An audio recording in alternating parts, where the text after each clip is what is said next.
Le damos gracias a Dios por estar aquí esta mañana una vez más. Gracias por verle. Le invito a que abra por favor Mateo capítulo 28.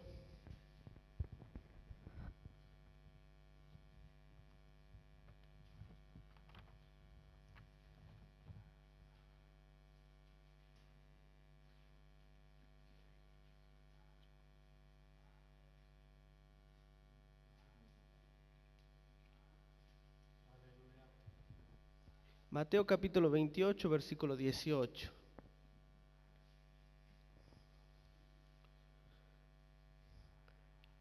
La gran comisión. Antes de leer esto, voy a decir algunas cosas.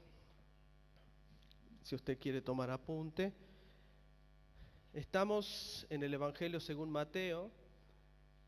Si bien toda la Biblia es inspirada por Dios y es útil, pero hay que reconocer que fue escrita a mano en la mayor parte de toda la escritura por seres humanos, por personas, aproximadamente 40 autores. El autor de este libro es Mateo mismo. El libro lleva su nombre. Mateo fue uno de los discípulos de Jesús. Si nosotros tratamos de hacer un poco la biografía de Mateo. En cuanto a su profesión, Mateo fue uno de las personas a las cuales Dios llamó para ser sus discípulos, sus apóstoles, de los más revoltosos. Mire, lo voy a comparar así. Uno a veces, bueno, el que ha hecho algún liderazgo alguna vez o en el trabajo es capataz o tiene a cargo grupo de personas, sabe lo complicado a veces que es organizar un grupo, o tal vez en la escuela, ¿verdad? Ahí está el que hace, el que no hace, el que llega tarde, el que es banana, le decimos nosotros, el que es fanfarrón, etcétera, etcétera. Bueno, aquí Jesucristo, usted dice, bueno, los 12 apóstoles, cada quien hizo lo suyo, tuvieron una vida bastante ejemplar luego de lo que fue la conversión, pero Jesucristo no tuvo fácil esa tarea de hacer ese grupo de 12. Dentro de esos 12 había dos personas. Uno era Judas Iscariote, no Iscariote, Judas el Celote, que era un revolucionario, una persona que buscaba justicia para su pueblo. Y por otro lado, Mateo, el que estamos nombrando, era un cobrador de impuestos. ¿Y cuál era la particularidad de estas personas en el tiempo de Jesús? Eran que no solamente iban a cobrar impuestos, y no solamente eran personas desagradables ante la gente, que es lo mismo que pasa hoy en día. A nadie le agrada o no es del todo agradable que te vayan a cobrar las boletas. Lo que pasa es que había ahí negocios turbios en donde siempre el cobrador de impuestos se terminaba quedando un porcentaje para él. Entonces eso era mal visto ante los judíos. Y además el cobrador de impuestos era de nacionalidad judía, israelita, pero los impuestos eran para beneficio de los romanos. Entonces era, era robarle de alguna forma o perjudicar a tus propios compatriotas para ir a darle a tus enemigos. Entonces, mire, los celotes, que tenían otros nombres, los cananistas, también se los llamaba así, buscaban de alguna forma justicia para este tipo de, de cosas. Entonces, entre cobradores de impuestos y cananistas había una rivalidad. Y Dios, Jesucristo, mire, verdaderamente es un ser perfecto, pudo relacionar en un mismo grupo a estas dos personas. Bueno, ya hemos dicho que Mateo era un cobrador de impuestos, y como cobrador de impuestos Mateo tenía muchas facilidades a la hora de la escritura.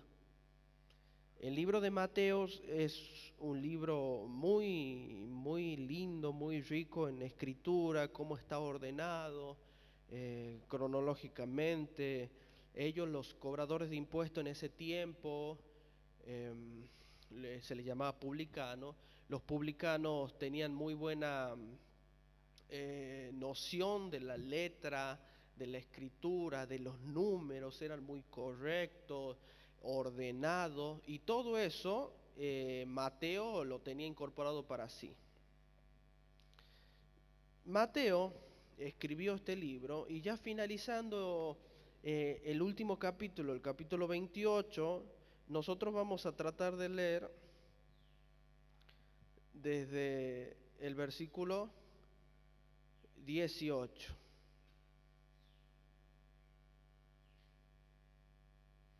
Desde el versículo 18. Ya hemos dicho cuál era la nacionalidad de Mateo, que era judío israelita, ya hemos dicho cuál era su profesión. Ahora quiero decirle cuál era el objetivo de él. Porque si bien toda la escritura, repito, es inspirada por Dios, pero no solamente cada persona escribía simplemente porque Dios le decía escriba, sino que había un propósito en la escritura. Cada una de las cartas de la Biblia son inspiradas por Dios, repito, pero siempre con un propósito. Dios hablando en diferentes tiempos a diferentes grupos de personas con un propósito específico. Yo, por dar un ejemplo, todo lo que serían los profetas menores y los profetas mayores, ahí por Oseas, Joel, todos son profetas a los cuales Dios mandó a anunciar juicios al pueblo de Israel. En este caso, el propósito de Mateo para escribir este evangelio era tratar de hacer entender a sus mismos hermanos, los judíos, de que Jesús, que hasta este momento de la historia, capítulo 28, ya había muerto y resucitado, era el Mesías elegido por Dios, el Cristo, el cual ellos estaban esperando desde la antigüedad. Al ser judío, Mateo tiene mucha noción, mucho conocimiento de lo que es el Antiguo Testamento y entrelaza muchas profecías acerca de Jesús en el Antiguo Testamento. El libro de Mateo es un libro ideal, perfecto, para poder conectar el Antiguo Testamento con el Nuevo y para poder ver cumplidas muchas profecías acerca de Jesús en la antigüedad. ¿Se entendió eso? El propósito de Mateo era dirigirse a sus mismos hermanos. Dirigirse a sus mismos hermanos. Otro discípulo, otro apóstol que tenía esta tarea también era el apóstol Pedro. Él era el apóstol de los judíos. No así, por ejemplo, el apóstol Pablo. Él era el apóstol de los gentiles. Eso quiere decir los que no eran del linaje judíos. Entonces el apóstol Pablo fue el encargado de predicar, de escribir cartas, etcétera, etcétera, a las personas que estaban fuera de ese vínculo judaico. Pero, como bien pasa en este tiempo, hay gente que recibe, usted va y predica el evangelio, hay gente que recibe, hay gente que no. La misma Biblia dice eso. En ese tiempo a Mateo le era algo similar, a tal punto que el Nuevo Testamento, entre las primeras palabras del Nuevo Testamento se dice: a los suyos vino, los suyos no le recibieron, mas a los que le recibieron le dio potestad de ser hechos hijos de Dios. En pocas palabras, todo el evangelio, toda la buena noticia, la buena dádiva que Jesús había traído a los judíos, la mayor parte de los judíos habían rechazado. Y hasta el día de hoy ellos no aceptan, no comprenden de que Jesús haya sido el Mesías. Ellos hoy por hoy están esperando su Mesías. ¿Por qué? Porque han estandarizado, han tomado un prototipo, un modelo de Dios, un modelo de Mesías, al cual Jesús no se adecuaba a lo que ellos querían. Y eso nos pasa muchas veces a nosotros. Queremos que Jesús se adapte a nosotros, a nuestras necesidades, a lo que nosotros queremos. Y usted me dirá, y yo me incluyo en lo que estoy diciendo, y usted me dirá, pero Pero ¿de qué forma hago eso? ¿Cómo es que yo quiero que Dios sea como yo quiero que sea? Y porque muchas veces nosotros nos alegramos por la misericordia de Dios, celebramos el amor de Dios, pero cuando Dios castiga, no nos gusta nada. Y Dios es un Dios de ira. Por supuesto que su ira es santa. Todo está bajo control. Dios es un Dios de fuego, fuego consumidor. Y eso al ser humano no es del todo agradable. Dios es un Dios de orden y de disciplina. Dios es un Dios de mandamiento. Si me amáis, guardad mis mandamientos, dice Jesús.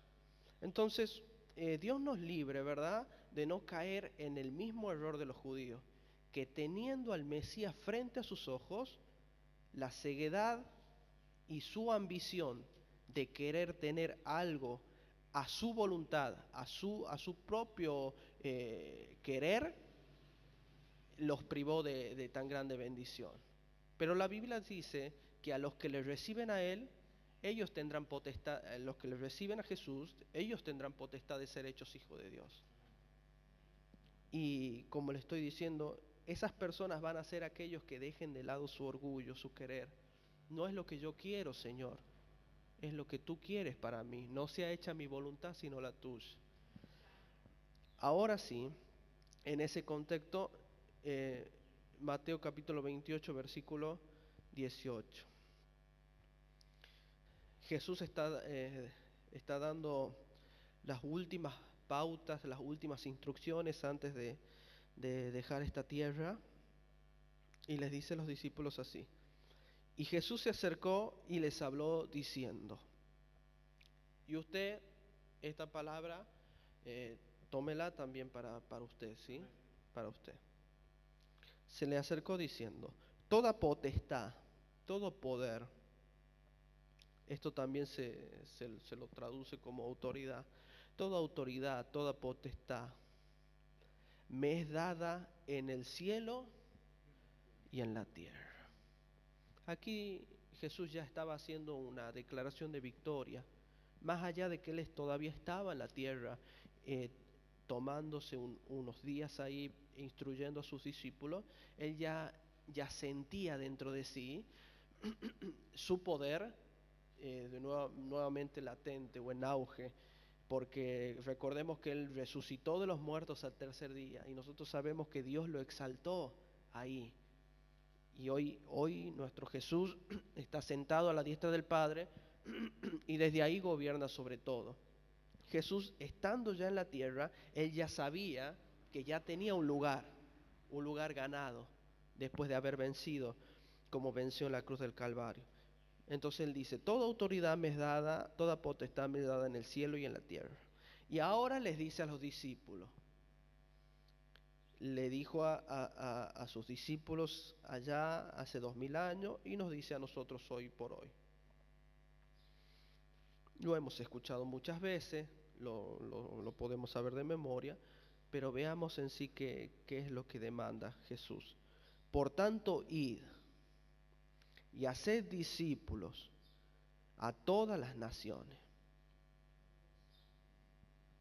Nosotros, como cristianos, tenemos aquí, por lo que nosotros vemos en la palabra de Dios, tres grandes tareas. Bautizarnos, que justamente es uno de los primeros pasos de fe del cristiano. El cristiano nuevito, por lo general, se debería bautizarse. Luego de eso, discipularse, que aquí es donde yo quiero hacer un pequeño parate. Estaba analizando hace unos días, pensando, ¿por qué a veces, y no hablo de la congregación en sí, no me tome a mal esto, es en general, sea cristiano o no cristiano, en toda familia a veces fallan algunas conexiones, hay problemas familiares, hay familias que no salen adelante, ya sea socioculturalmente, económicamente, y estaba pensando, ¿por qué pasa eso? Y Y sentía de parte de Dios que Dios me llevaba a Deuteronomio capítulo 6, cuando dice, estos son los estatutos, preceptos, mandamientos que les vas a enseñar, que van a ser para ti y para tus hijos, para los hijos de tus hijos, y así usted se tiene que ir hasta la cuarta generación. Entonces, ¿cuál es el problema hoy en día, siglo XXI? Que nadie se acuerda de la segunda generación, de la tercera y de la cuarta. Yo recibo, me lleno, pero no le transmito al que viene detrás mío. Entonces vienen generaciones, como le pasó allá al pueblo de Egipto, que José, usted recuerda que José los hizo habitar en el pueblo de Egipto, y fueron pasando las generaciones y declara la Biblia, y por algo lo dice, y se levantó un faraón que no conoció a José. ¿Qué pasó ahí? Después pasa lo mismo que en Egipto pasaron 450 años de esclavitud, 450 años de esclavitud, para que recién alguien ahí tuviera alguna noción de Jehová. Ellos oraban y clavaban a los dioses de los egipcios. Se habían impregnado tanto de la esclavitud egipcia que sus dioses ahora eran los dioses egipcios. ¿Qué pasó? Se dejó de transmitir la enseñanza. Yo sé que Abraham le enseñó a Jacob, que Jacob le enseñó a José, y José le enseñó a sus hijos Efraín y Manasés, y pareciera que ya nadie enseñó más a nadie, hasta que se levantó Moisés. Pasaron 450 años. Entonces, yo quisiera en este momento tomar esto para nosotros y decirle, instruya a sus hijos, a sus nietos, enséñele. Y no simplemente lo espiritual, enséñele su profesión, lo poco, lo mucho que usted sabe hacer, enséñele.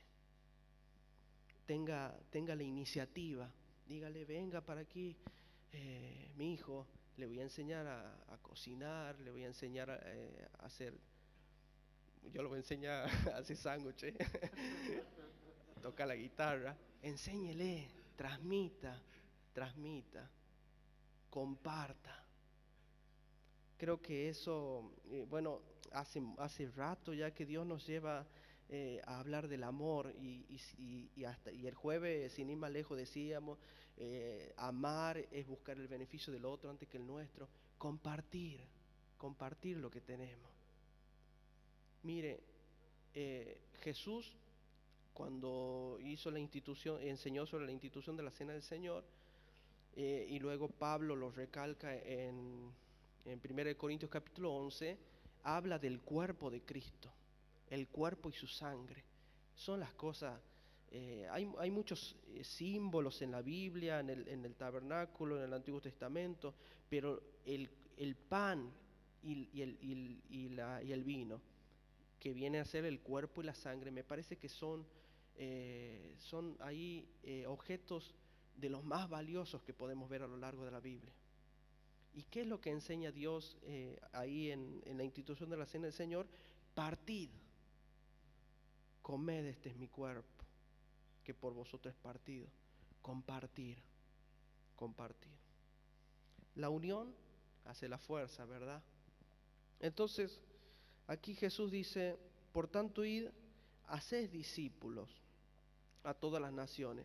Ahí dice, bautizándolos en el nombre del Padre, del Hijo y del Espíritu Santo. Antes de bautizar, debemos discipular. Y luego dice, versículo 20, enseñándoles. Esta palabra, enseñándoles, viene de la misma palabra, adoctrinar. Esto no es una explicación y ya está. Esta es una doctrina, una educación constante. Enseñándoles, dice Jesús, que guarden todas las cosas que os he mandado. Por eso, como le digo en esta mañana, compartir, compartir. Lo que de gracia recibisteis, de gracia debéis dar. Como le digo, sea mucho, sea poco, sea mucho, sea poco. Y gloria a Dios si los que vienen detrás de nosotros son mejores que nosotros. Pero como les digo, nadie debería empezar de cero. Los conocimientos se van transmitiendo de generación en generación. Hay un hermano ahí, Quique Pavón, que en una de sus canciones me agrada mucho. Él dice, hablando de las personas que fueron antes que nosotros, él dice, nosotros no somos ni mejores ni más guapos, ni siquiera somos igual de valientes.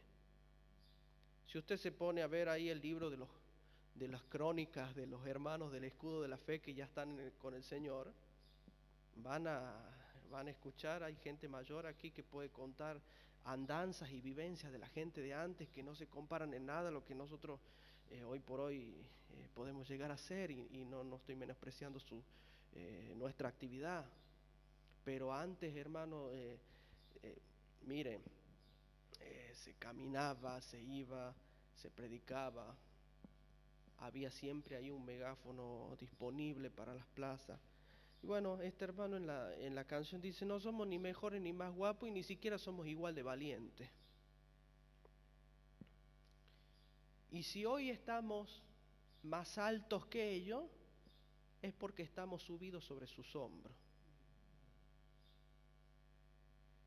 Y yo les doy gracias al Señor, porque de alguna forma el hermano Andrés, yo lo escuché que él dijo esto, que muchas de las cosas que sabemos hacer las aprendimos aquí en la iglesia, en la obra.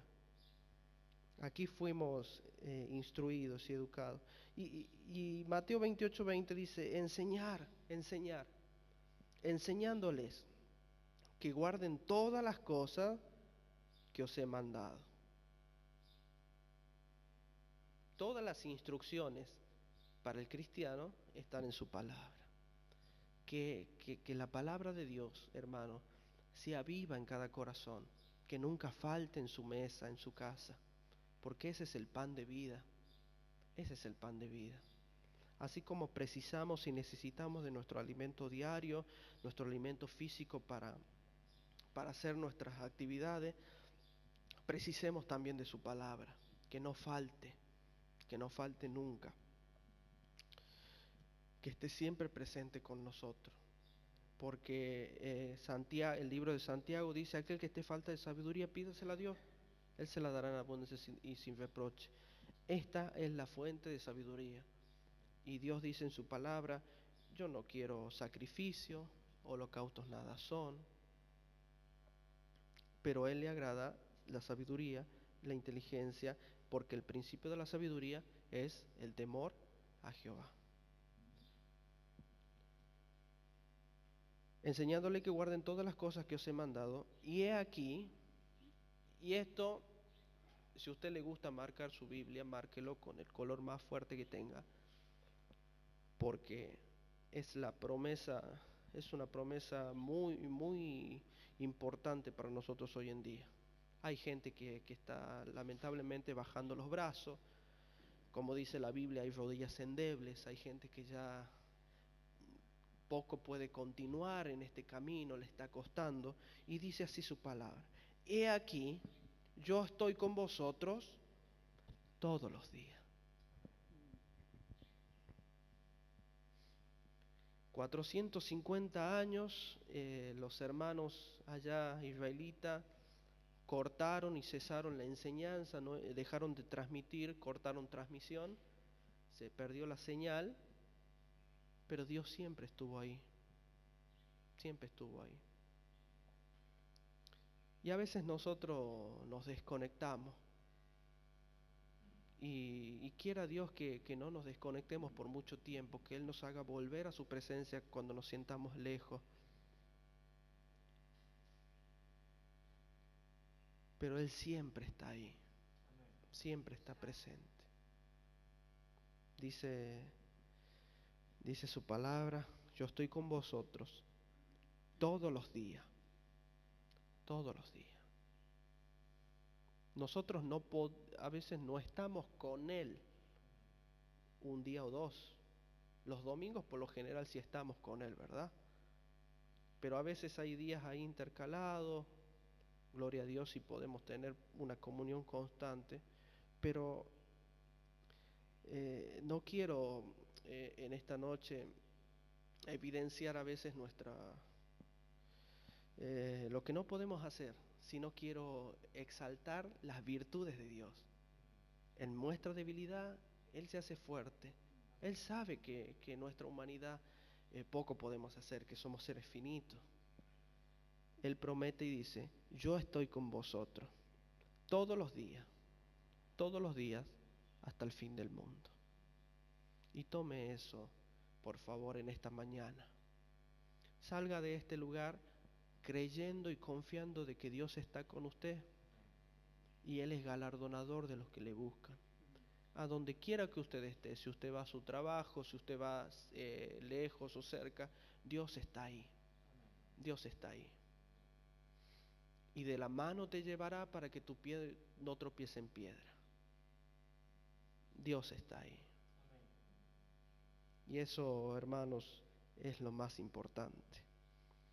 Aunque estemos bien o aunque estemos mal. Alguien decía, alabar a Dios cuando las cosas nos vayan bien es muy bueno, pero alabemos a Dios también cuando en la vida hay problemas. Alabar a Dios en nuestro quebranto, cuando las cosas también van mal. Porque como le dije anteriormente, no podemos estandarizar a Dios según nuestra voluntad, según lo que nosotros queremos. O si no seríamos semejantes a la mujer de Job, a la Joba. ¿Aceptaremos de Dios solamente el bien y no el mal? Sí, Dios es todo para nosotros. Mire, yo veo ahí en David, cuando él cometió, un error, un pecado, él fue incitado por Satanás para realizar un censo en su pueblo, y usted dirá, ¿qué tiene de malo hacer un censo? Lo que tiene de malo es que David no solamente quería saber cuál era el número de su ejército, sino que él quería gloriarse de eso, vanagloriarse de la cantidad de gente que tenía a cargo, y eso no es bueno, digamos, vanagloriarse. Bueno, resulta que David hace ese censo y viene el profeta Gad, lo confronta a David y le dice, has pecado, vas a recibir un castigo. Ahora decidí vos, ¿querés caer en las manos de tus enemigos o querés que Dios te discipline? Y David respondió y dijo que quería estar en las manos de Dios, porque Dios es un Dios de misericordia, más allá de su ira. El cristiano, hermano, comprende que Dios al que ama, castiga. Si castiga, es porque ama. Corrige a aquel que toma por hijo. Si es que corrige, es porque tiene un hijo. Yo quiero en esta mañana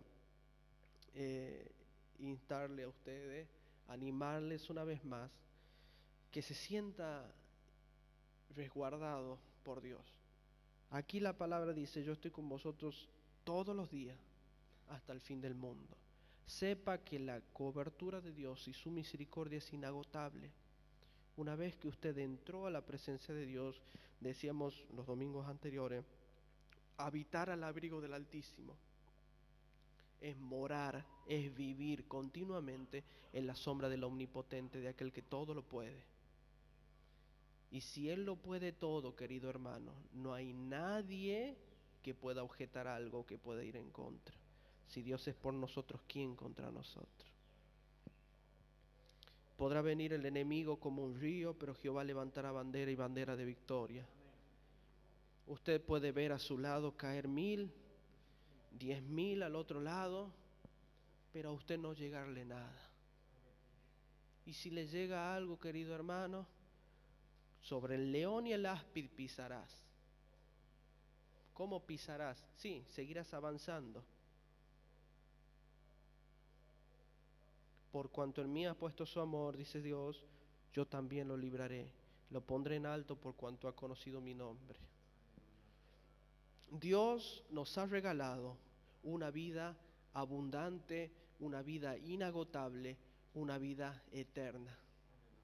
Recíbalo en esta mañana, por favor. Transmita esto también a sus hijos, a su familia, a su gente. Transmita este mensaje, el cual Dios habló a través de la boca de Mateo y el cual Dios también está hablando en esta mañana para todos nosotros. Transmítalo.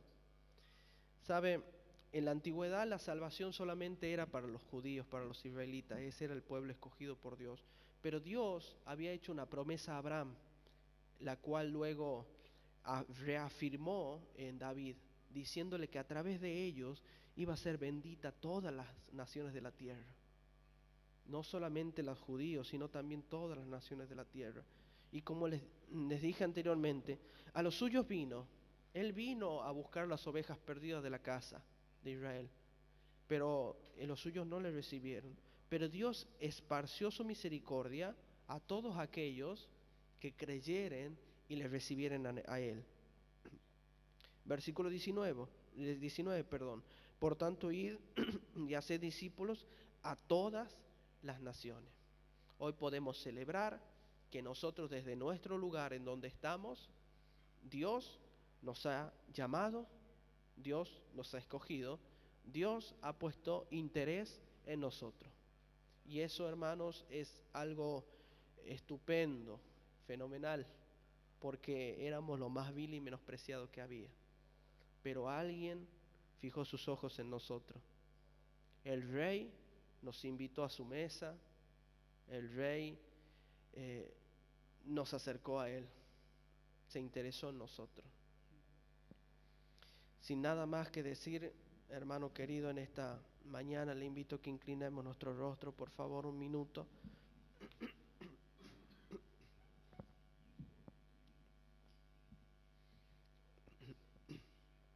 Y vemos aquí la gran comisión, lo que Jesús había encargado a sus discípulos. Por tanto, id y haced discípulos a todas las naciones. Entréguese en las manos del Señor en esta mañana, diciéndole: Señor Padre, yo quiero ser tu discípulo, quiero ser un adorador. Padre, como quisiera, Padre mío, derramar mi ser, derramar mi vida delante de tu presencia, rendir mi vida, Padre. Hágalo en este momento, rinda su vida, rinda toda su fuerza. Preséntese delante de Dios como una persona que ha entregado todo, que no tiene nada que esconderse. Porque nos basta su gracia. Solo su gracia es suficiente. Padre, yo te bendigo, Padre mío, en esta mañana, y bendigo a la congregación que está presente, Señor. Aquí te doy muchísimas gracias, Señor, por haberlos atraído a tu casa. Enséñales, Padre mío, de tu palabra. Instrúyelos, Padre mío, en tu camino. Que puedan sentir la fe y la confianza, Señor, de que tú eres nuestro amparo y nuestra fortaleza, nuestro pronto auxilio en la tribulación. Que la paz que sobrepasa todo entendimiento humano, Señor, el cual el mundo no puede dar, llegue a su casa, a su familia en este momento. Hermano querido, pase lo que pase, venga lo que venga, no deje de confiar, por favor. Busque a Dios, aún en su momento más difícil, busque a Dios. Búsquelo, por favor, en esta mañana, con sus propias palabras en su mente, si usted no quiere expresar palabras, pero busque a Dios. Reciba fuerza de Dios. Padre, ayúdanos, Jesús, a poder compartir de lo que tú nos has dado, Padre mío, Padre del cielo. Padre mío, así como tú compartiste tu gloria con nosotros. Y hoy nos gloriamos en ti. Así como tú compartiste, Padre Santo, de la presencia de Dios con nosotros. Y hoy nos gozamos en esa presencia y como cantamos, Señor, dulce presencia, tan agradable, Señor. Gracias, Padre mío, porque escondiste muchas cosas, Señor, a los entendidos para traerlas a nosotros, Padre. No queremos ser fariseos, no queremos ser jueces, Padre mío, de lo que tú ya has establecido. Al contrario, queremos, Señor, adoptar un corazón humilde, manso como el tuyo, y decirte, Señor, enséñanos a aceptar tu voluntad. Nos cuesta, Señor, muchas veces porque tú eres un Dios soberano, grande, grande, y nosotros pequeños, Señor, no comprendemos mucho, pero enséñanos. Mas ahora mis ojos te ven. Podremos, Padre Santo, podremos comprenderte. Queremos conocerte cada día más, entrar en tu presencia y adorarte al que está sentado en el trono, al Cordero de Dios, sea toda la gloria. Tomamos, Señor, hermanos, unos segundos, por favor, para hablar con el Señor, para entregarle nuestra vida, entregar nuestras fuerzas, como hemos dicho, para rendirnos a Él.